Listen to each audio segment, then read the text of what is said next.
So welcome to Lifehacks with the Tipman. I am Tim Thompson, the aforementioned Tipman. Really appreciate you being here today. We've got some really good tips for you. The tips range from how to stop being seasick on a cruise ship, which is important, to also how you can legally eat cereal in your car. I'm absolutely serious about that one. It's kind of fascinating. So anyway, I hope you like these tips. Regardless, please share them with others who might benefit from them. Also, please subscribe. It's free, painless, and lets us know you care. So, on with the show. For the first tip, I love Reynolds wrap. I mean, all kinds of uses. It's really good stuff. A couple of my favorite tips or hacks with Reynolds wrap is you can actually take a piece, wad it up, use it to go ahead and scrub pots and pans in your grill.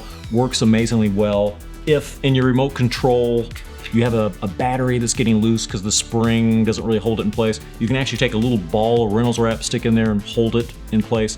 Tip works amazingly well. You can also take a painter's tray, cover the whole tray in Reynolds wrap just so it's an easy mess to clean up. Something you may not know is that on the side of Reynolds wrap, there are perforations on each side. You actually just push in that perforation, and what that does is basically it allows you to hold it in place. So when you pull the Reynolds wrap out, it stays there. Hey, I will address something else. A lot of debate online as to which side of Reynolds wrap is better, the shiny side or the dull side. Makes absolutely no difference whatsoever. It's just from the manufacturing process. The only time the side of Reynolds wrap matters is if you get the non-stick version, and just make sure you use the side that actually says on there non-stick. For this next tip, it is really critical that when you have a grease fire in your kitchen, you don't throw water on that grease fire. And here's why. Here's some images of what happens if you do. Okay, it's terrible. What happens is that water turns to steam and basically it throws that fire everywhere. It becomes a fireball. Houses get burned down, people die from that. It's terrible. So again, never throw water on a grease fire. But you know, that's not really the hack I want to share with you. The hack is this: when you're actually cooking grease in your skillet, you always, this is the hack, always keep the lid nearby. Because if that happens, the easiest thing to do is pick up the lid, put it on top, the fire is put out and suffocated. So you can avoid all that just by doing that. So that's a hack, always keep the lid with you. Hey, the other thing is, you really need a fire extinguisher in your house. If you don't have one, you can get one of the little inexpensive foam spray cans like Halt. I actually have a link to it below, and here's an image of it. At a minimum, I would have that in your house. Hey, for this next tip, when you start getting seasick on a cruise ship, I mean, it's terrible. I mean, when you start going down there, you know, it's just awful. I actually learned this hack from a cruise ship waiter years ago. I validated it in terms of when you eat this, it will almost immediately stop the nausea. I've actually tested this with two of my friends who were on separate cruises and started getting sick, and I had them eat this. Both of them were great after they did. Yes, I do experiment on my friends. I mean, I'm the tip man, I gotta test these tips. So you're probably wondering, okay, what is it that I can eat on a cruise ship that will stop my nausea? So this is it, a green apple.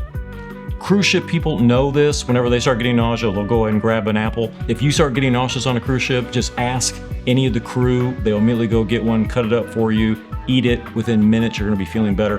Hey, something I would recommend too is there's a product out there called Ginger Chew's Gin Gin. Here's an image of it. Great stuff. Highly recommend it. You take it with you. But again, if you're in a lurch, green apple. You probably saw this recently. The actor William Shatner was in Los Angeles driving around, and some people photographed him at a traffic light eating a bowl of cereal in his car. Okay. He later said that it was part of a publicity stunt thing for a Super Bowl commercial, which he did do for Raisin Bran, but I think most people are kind of dubious. We think he was just eating a bowl of cereal in his car. And there are a lot of people who do it, but quite honestly, it's really a dangerous thing. So there is a better way. If you just have to have a bowl of cereal in the car.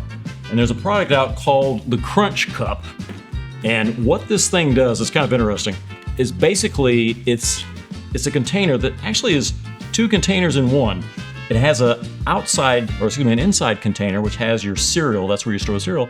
And then you put milk in the outside container. And so you have two openings. You're basically, when you're taking a swig of this thing, you're getting cereal and milk both. I've tried it. It works amazingly well. It takes just a little bit of practice, but if you're one of those people like William Shatner, you just have to have a bowl of cereal in your car, highly recommend this. The only beef I have with this device is I really like my cereal soggy. You're not going to get super soggy unless you hold it in your mouth. So, hey, so thanks for watching the show. Really appreciate you being here. Again, subscribe, like if you like what we're doing. But more importantly, I really want to hear from you. If there are tips you want me to test out, or if you think I'm screwing anything up, I really want to know. Have a great week.